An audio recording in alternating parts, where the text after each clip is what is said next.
नमस्कार साथियों, आप तमाम देशवासियों के लिए काफ़ी गर्व की बात है दोस्तों कि भारतीय सेना ने एक नया कीर्तिमान रचित किया है और वो कीर्तिमान आप सभी सोशल मीडिया के प्लेटफॉर्म से देख चुके हैं। साथ ही साथ भारतीय सेना के 2 महिला जवानों के द्वारा बाकायदा प्रेस कॉन्फ्रेंस करके और पाकिस्तानी यानी पीओके पे जो हमला हुआ था दोस्तों टेररिस्ट कैंप पर, इसकी जानकारी दी गई है। इसके लिए मातृशक्ति को यानी बीजेपी सरकार जो मातृशक्ति को, महिलाओं की शक्ति को आगे बढ़ाया है दोस्तों, उसके लिए दिल से सैल्यूट है भविष्य निर्माण शिक्षण संस्थान की तरफ से। स्वागत करता हूं मैं दोस्तों कुंदन कुमार आपके इस नए शो में, डीसीए में, यानी डेली करंट अफेयर्स एनालिसिस के शानदार सेशन में। दोस्तों चलिए सेशन की शुरुआत करते हैं। पिछले वीडियो में पूछे गए प्रश्न के साथ कि हाल ही में किसने बिहार के मुख्य निर्वाचन अधिकारी का पदभार संभाला है। दोस्तों इस क्वेश्चन का राइट उत्तर हो जाएगा विनोद कुमार गुंजियाल। क्या? विनोद कुमार गुंजियाल दोस्तों बिहार के मुख्य निर्वाचन अधिकारी का पदभार इन्होंने संभाला है दोस्तों, विनोद कुमार गुंजियाल। अब आते हैं अगले क्वेश्चन पर और अगला क्वेश्चन आपकी स्क्रीन पे आ रहा है कि 2025 तक दुनिया की 10 सबसे बड़ी अर्थव्यवस्था वाला देश। 2025 तक दुनिया की सब अर्थ कट कर देना इसको। 2025 तक दुनिया की 10 सबसे बड़ी अर्थव्यवस्था वाले देश के बारे में हम लोग चर्चा करते हैं। तो रैंक 1 की अगर बात करें तो संयुक्त राज्य अमेरिका की है, डॉलर में 30.51 ट्रिलियन। क्या है इसकी अर्थव्यवस्था कितनी है? 30.51 ट्रिलियन है। रैंक 2 की बात करें तो चीन है दोस्तों 19.23 ट्रिलियन के साथ। रैंक 3 की बात करें तो जर्मनी है 4.74 ट्रिलियन के साथ। रैंक 4 की बात करें तो अपना देश भारत है। कौन है? अपना देश भारत है 4.19 ट्रिलियन के साथ। रैंक 5 की बात करें तो जापान है दोस्तों 4.19 ट्रिलियन के साथ। अब आते हैं अगले पेज पर, देखते हैं अगला पेज पर है रैंक 6 की अगर बात कर ले हम लोग दोस्तों तो यूनाइटेड किंगडम है 3.83 ट्रिलियन के साथ। रैंक 7 की बात करें तो फ्रांस है 3.21 ट्रिलियन के साथ। रैंक 8 की बात करें तो 2.42 ट्रिलियन के साथ आपका इटली है। रैंक 9 में 2.23 ट्रिलियन के साथ कनाडा है और रैंक 10 में ब्राज़ील है 2.13 ट्रिलियन। ये दोस्तों 2025 तक दुनिया की 10 सबसे बड़ी अर्थव्यवस्था वाला देश है दोस्तों। आइए अगले क्वेश्चन की तरफ बढ़ते हैं। अगला क्वेश्चन आपकी स्क्रीन पे आ रहा है कि विश्व अस्थमा दिवस कब मनाया जाता है। विश्व अस्थमा दिवस कब मनाया जाता है? तो इसका कोई साइंटिफिक डेट नहीं है दोस्तों विश्व अस्थमा दिवस मनाने की। विश्व अस्थमा दिवस दोस्तों मई माह के प्रथम मंगलवार को, कब? मई माह के प्रथम मंगलवार को मनाया जाता है। और इस बार का जो मंगलवार आया था दोस्तों वो कब आया था? 6 मई को आया था। कब आया था दोस्तों? 6 मई को आया था। 6 मई को आया था। मई माह के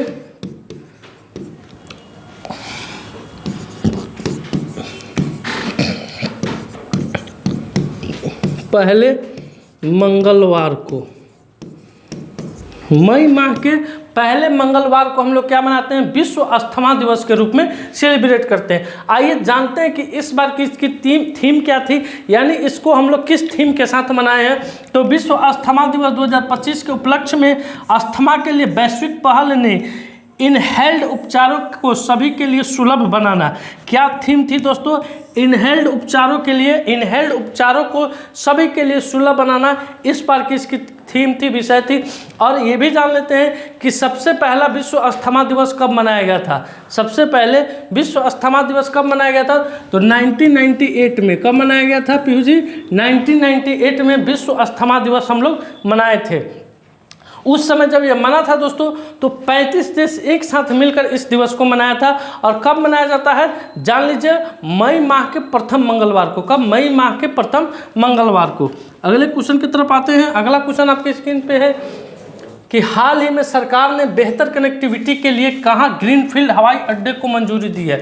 तो दोस्तों केंद्रीय नागरिक उड्डयन मंत्री है श्री राम मनोहर नायडू। कौन है? श्री राम मनोहर नायडू है। यहाँ से आपको एक जानकारी और देखने को मिलेगी, केंद्रीय नागरिक उड्डयन मंत्री कौन है?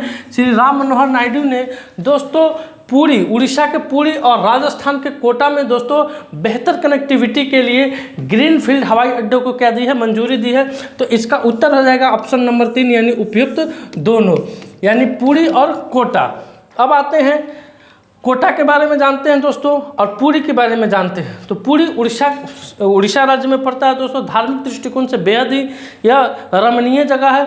और कोटा राजस्थान में पड़ता है दोस्तों। और शिक्षा का, भारत में अगर शिक्षा की हब की बात की जाए, शिक्षा का केंद्र की बात किया जाए, तो कोटा का स्थान नंबर 1 पर आता है। और आप सभी की जानकारी के लिए बता दूं कि अगर आप को मालूम हो तो बताइए कि अभी वर्तमान समय में कोटा के सांसद कौन है। कोटा के सांसद कौन है? आपको हिंट्स के लिए मैं ये भी बता सकता हूं कि वर्तमान समय में जो कोटा के सांसद हैं वहीं लोकसभा के स्पीकर हैं, ओम बिरला। आइए अगले क्वेश्चन की तरफ बढ़ते हैं। अगला क्वेश्चन आपकी स्क्रीन पे आ रहा है कि हाल ही में किसने भारत में टेलीकॉम 2025 के 22वें संस्करण का उद्घाटन किया है। तो सबसे पहले जानते हैं दोस्तों कि 22वें संस्करण, इसका उद्घाटन 6 मई 2025 को नई दिल्ली में हुआ। कब हुआ? 6 मई 2025 ईस्वी को नई दिल्ली में। कहाँ? नई दिल्ली में हुआ। 6 मई 2025 ईस्वी को कहाँ हुआ? नई दिल्ली में हुआ। यह इसका 22वां संस्करण है। क्या है दोस्तों? यह इसका 22वां संस्करण है दोस्तों, जिसका उद्घाटन केंद्रीय संचार और पूर्वोत्तर क्षेत्र के विकास मंत्री ज्योतिरादित्य सिंधिया ने किया है। किसने किया है? ज्योतिरादित्य सिंधिया ने। हालांकि इसका उद्घाटन नहीं पूछेगा आपसे, लेकिन ये जरूर पूछ सकता है दोस्तों कि 22वां टेलीकॉम 2025 का संस्करण का उद्घाटन कहाँ हुआ था? तो नई दिल्ली में हुआ था। ठीक है, अगले क्वेश्चन की तरफ आइए। अगले क्वेश्चन की तरफ बढ़ते हैं। अगला क्वेश्चन आ रहा है कि ग्लेक्स 2025 की मेजबानी और वैश्विक अंतरिक्ष नेतृत्व का प्रदर्शन कौन सा देश करेगा? तो अपना देश भारत करेगा। कौन देश करेगा दोस्तों? अपना देश भारत करने वाला है। ग्लेक्स 2025 की मेजबानी और वैश्विक अंतरिक्ष नेतृत्व का प्रदर्शन अपना देश भारत करेगा। आइए, ग्लेक्स 2025 का 12वां वैश्विक अंतरिक्ष अन्वेषण सम्मेलन 7 से 9 मई, कब से कब होने वाला है दोस्तों? तो 7 से 9 मई को नई दिल्ली में आयोजित किया जाएगा। इस कार्यक्रम का विषय क्या है दोस्तों, यानी किस थीम के साथ इसको हम लोग मनाएंगे? तो रीचिंग न्यू वर्ल्ड्स ए स्पेस एक्सप्लोरेशन रीनेस, जिसका उद्घाटन डॉक्टर जितेंद्र सिंह करेंगे। 36 देशों के 1800 से अधिक प्रतिनिधि 1275 साल प्रस्तुत किए जाएंगे, जो अंतरिक्ष में भारत की बढ़ती भूमिका पर क्या करेगा? प्रकाश डालेगा दोस्तों। तो इस क्वेश्चन का उत्तर क्या हो जाएगा? ऑप्शन नंबर 1 हो जाएगा, भारत हो जाएगा। का गजब का शानदार ठोकाई किया है पीहू, मालूम है ना? पाकिस्तान ने गजब का ठोकाई किया है। मैंने जो अजहर आतंकवादी था ना, उसके घर के 10 गोला मारा है सर, मजा आ गया। और उसके जनाजे पर कितना बड़ा आतंकवादी मरा, लेकिन अभी भी सुकून नहीं मिल रहा। अभी सुकून की बात है तो ये नहीं। उसके जनाजे पर वहाँ के राष्ट्रपति का पैम्पलेट आया, जो शोक संदेश आता है वो आया, फूल भेजे। तो सोचिए कि कितना बड़ा वो आतंकवादी रहा होगा। समझे? तो खुशी की बात है। और आज भारत में 6:58 से लेकर 7 बजे तक दोस्तों मॉक ड्रिल का आयोजन किया गया था भारत के 256 जगहों पर, जिसमें इसके लिए दोस्तों बिहार के 6 स्थानों को चिन्हित किया गया था और पूरे भारत को 256 जगहों में ये मॉक ड्रिल का आयोजन किया गया था। यानी 2 मिनट तक युद्ध का सायरन कंटिन्यू बजा है दोस्तों। आइए अगले क्वेश्चन की तरफ बढ़ते हैं। अगला क्वेश्चन, किस तरह से गधा पर बैठ के भाग रहा है? माने काफ़ी भारतीय सेना को दिल से सैल्यूट है। आइए अगले क्वेश्चन की तरफ बढ़ते हैं। हाल ही में कहाँ त्रिशूलपुरम उत्सव कहाँ शुरू हुआ है दोस्तों? तो त्रिशूलपुरम उत्सव केरल में शुरू हुआ है। केरल के सभी मंदिर उत्सव में सबसे जीवंत और शानदार त्रिशूलपुरम उत्सव त्रिशूल के वणकुटनाथ मंदिर में चल रहा है दोस्तों। और सबरीमला मंदिर में भारत की राष्ट्रपति यानी महिला राष्ट्रपति वर्तमान समय में जो है वो वहाँ पे विजिट करने वाली है। और ऐसा पहली बार होने वाला है कि कोई भारत की राष्ट्रपति सबरीमला मंदिर में दर्शन करने के लिए जाएगी। आइए अगले क्वेश्चन की तरफ बढ़ते हैं। अगला क्वेश्चन आपके स्क्रीन पे आ रहा है कि हाल ही में नई आबकारी नीति को किस राज्य सरकार ने मंजूरी दी है? तो सबसे पहले जान लीजिए कि ये आबकारी नीति क्या है दोस्तों। क्या है दोस्तों आबकारी नीति क्या है? तो इस नीति के अंतर्गत ये हरियाणा के मुख्यमंत्री नायब सिंह सैनी के द्वारा इसकी घोषणा की गई है। दोस्तों इस नीति के अंदर कोई शराब की दुकान या ठेका राष्ट्रीय राजमार्ग या राजकीय राजमार्ग से सीधे नहीं दिखाई देगा।